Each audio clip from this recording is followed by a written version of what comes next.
One of my favorite things to do as a dog parent might actually be a really good recommendation for you too. And it has to do with documenting my dog's life. I love to make sure I am getting photos and videos of me interacting and engaging with my dog. And I love to do this outside. So whether I am walking my dog around the yard on a leash or I am playing in our fenced-in area, I take my phone out and I take a little phone mount. And this is just a really nice metal one. I also have a plastic one that I recommend. It's pocket size, so it's teeny tiny and it folds right down so I can carry it with me very easily. And I take this outside to set my phone in so that I can play with my dogs while I'm filming. And I turn my camera onto cinematic mode. Now you can do this with a real camera too. I'm a professional photographer of nearly 2 decades, so I use my professional equipment as well, but it's just as easy to use my phone on cinematic mode. I will set it down, and I usually do horizontal, but you can do vertical as well. Horizontal just catches more of it. And I will set it right inside of the phone mount, put this right on the ground, make sure there's no grass covering my lens or distracting from my lens. And then I will go and just engage and interact with my dog. I can capture us playing, I can run around with my dog. I don't have to worry about my footage being filmed because it's doing it on its own. And then if I get something that's really great, that's fantastic. If I get close to my camera, I can pose. My dog doesn't need to pose because they're cute at any angle, but I can take posed photos. I can actually bring my dog over and set them down in front of the camera and we can take a little picture together if we want, but this just captures us in real time. And because it's on cinematic mode, it's gonna be a little bit better than normal video. And then I can scroll through and take screenshots of the images I like later on. Doing it in a horizontal capacity allows me to have more that I can capture. If I am doing it in a vertical capacity, then I just have to make sure I stay within the range of that camera lens. So there's a smaller space that I will be on camera. And I understand while I'm doing this that I'm playing, I'm having fun. We're just hanging out in the yard.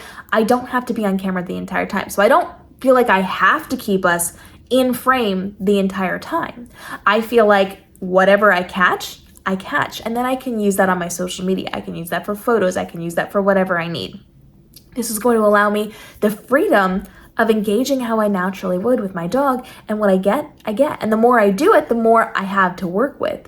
That way, I can get really great photos for my social media, or I can just have beautiful little clips of me spending time, quality time with my dog. So it's real easy for you to be able to create content without a bunch of extra steps. All you need is your phone to set it to cinematic mode, a little phone mount to prop your phone up, or you can prop it against a fence, a rock, a staircase, whatever works best for you. But these are really cheap and easy to use. And again, metal and plastic, I'll link them in the caption.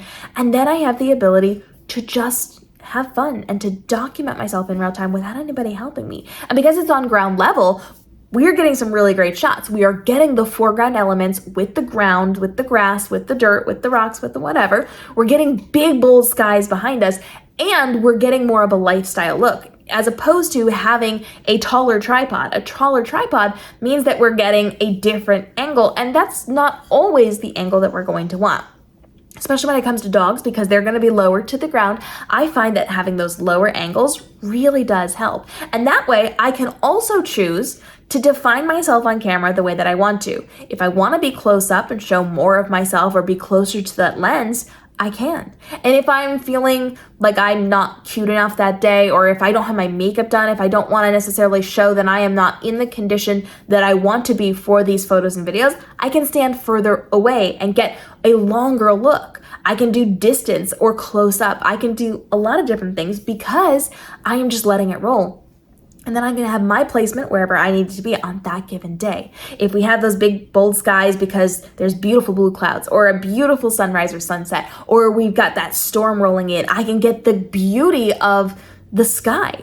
And if it's something that's going to be a little bit more boring, I can angle it a little differently so that I don't really have much going on in the background and it focuses in on me and my pup. There's a lot that you can do when creating this content, and it's really a lot of trial and error. So every time you go outside to play, if you take your phone and you take one of those phone mounts and you just set it up and let it go, you're going to learn a lot about your space, about angles, about positioning, but you're also going to have a lot of footage to choose from. And this is really nice B-roll footage for your TikTok or your Instagram or your YouTube channel. This is really nice just to have. I lost my dog last year, 2 of my dogs last year. They were 13 years old. And I cannot tell you how grateful I am to have my videos to scroll back on to see how I engaged with them, how I interacted with them, how I loved them during that time. Having this with my new pups and being able to do more of it just gives me so much peace of mind knowing that I have documented their life journey. And I love being able to do this without taking a ton of time and effort on my part, because I'm literally just setting my phone up and clicking that record button, and I get what I get, and what I get is pretty dang good. So it's a very easy way for you to document your journey with your pup without a lot of extra stress or effort. And the more you do it, the more you learn, the more cinematic you can make it if that's what you want to do. Drop your questions down below and follow along, because I have a full playlist here on the channel on how to document your dog's life in photos and videos. Whether you're a professional photographer like me or you're a brand new beginner who only has a cell phone, we help you to level up the documentation of your pups very easily from a professional so that you can take my knowledge and implement it to your real camera, your phone, your whatever, however you are documenting this, to make sure you get that documentation without stress, even if you don't have the qualifying knowledge to be able to do it the way that perhaps I could be doing that for you as a professional photographer. So drop your questions down below, follow along on the playlist, and we've got lots of playlists helping you with travel, with car manners, with enrichment tools and resources, and all sorts of things to help you level up as a dog parent so that you're giving your pup the best life possible. We'll see you in tomorrow's daily video.